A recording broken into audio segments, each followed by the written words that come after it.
Hello friend, नमस्कार दोस्तों।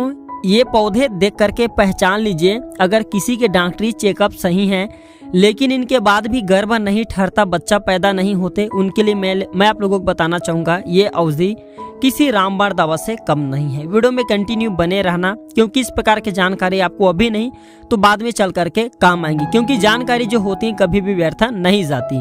मित्रों, हमारे चैनल में बहुत से माता बहनें जुड़ी हैं जिसने हमें कमेंट किया कि सर जी हमारे डॉक्टरी चेकअप सही है लेकिन इनके बाद भी हमारे गर्भ नहीं ठहरते। मैं उन लोगों को बताना चाहूँगा इस औषधि के प्रयोग करने के बाद बिल्कुल ही गर्भ ठहरने लगेंगे, और कहा जाए तो यह औषधि मानव जाति के लिए किसी वरदान से कम नहीं है। इसी प्रकार के दोस्तों हमारे घरों के आसपास में बहुत सारा पेड़ पौधा होते हैं, औषधियाँ होती हैं, वनस्पतियाँ होती हैं जो कि किसी न किसी बीमारी को ठीक करने में काम जरूर आती हैं, लेकिन जानकारी के अभाव में हम इनके मिलने वाले फायदा के बारे में अनजान होने लगे हैं। सबसे पहले मैं आप लोगों को बताना चाहूँगा जो भी आपके समस्या है तो उसे प्राकृतिक तरीके से उपचार करने की कोशिश करें, क्योंकि 100% प्राकृतिक तरीके से उसका उपचार संभव हो जाते हैं, बीमारी ठीक हो जाती है। तो किस प्रकार से इससे बांझपन समाप्त होते हैं मैं आप लोगों को वीडियो में विस्तार से बताऊंगा, वीडियो में कंटिन्यू बने रहना। तो यह जो जानकारी मैं आप लोगों को बता रहा हूँ कि इससे किस प्रकार से बांझपन दूर होता है, यह जानकारी काकचंडीश्वर कल्पतंत्रम प्राचीन ग्रंथ में लिखा है, और इस पौधे को नागदमनी कल्प के नाम से जानते प्राचीन ग्रंथों में। और यहाँ पे देख लीजिए, छोटा सा मैं आप लोगों को स्क्रीनशॉट दिखा देता हूँ। तो देखिए, प्राचीन ग्रंथों में लिखा है कि नागदमनी नामक तीनों लोक में विख्यात एक औषधि है। इसका लक्षण कहता हूँ कि इसका नाल कृष्ण वर्ण का पत्ता, पान के पत्ता के समान, फूल पीत वर्ण का होता है। इनके लक्षण से मनुष्य को इसे पहचानना चाहिए।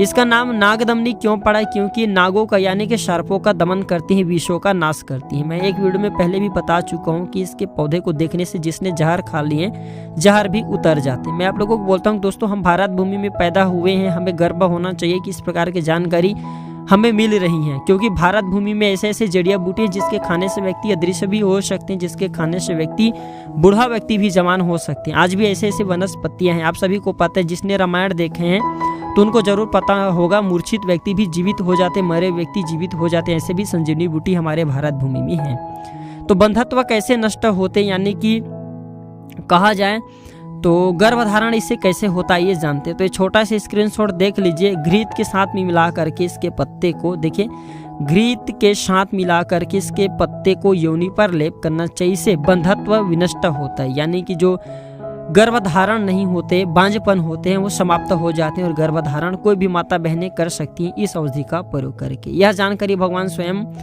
शंकर जी माता पार्वती को बताएं। तो इस प्रकार की जानकारी में हमें किसी भी प्रकार की कहा जाए तो इसमें संशय नहीं करना चाहिए, कहा जाए विश्वास नहीं, इस प्रकार के नहीं बोलना चाहिए, क्योंकि इस प्रकार की जानकारी भगवान स्वयं पार्वती को बताएं तो यह जानकारी 100% काम करते हैं। आशा करता हूँ मेरे द्वारा बताया गया छोटी सी आप लोगों को यह प्राकृतिक उपचार जरूर पसंद आया होगा, और जो जानकारी बताए हूँ कोई भी व्यक्ति पढ़ सकते हैं, प्राचीन ग्रंथ काकचंडीश्वर कल्पतंत्रम में लिखा है। आशा करता हूँ यह जानकारी जरूर पसंद आया होगा। मित्रों, नमस्कार, धन्यवाद।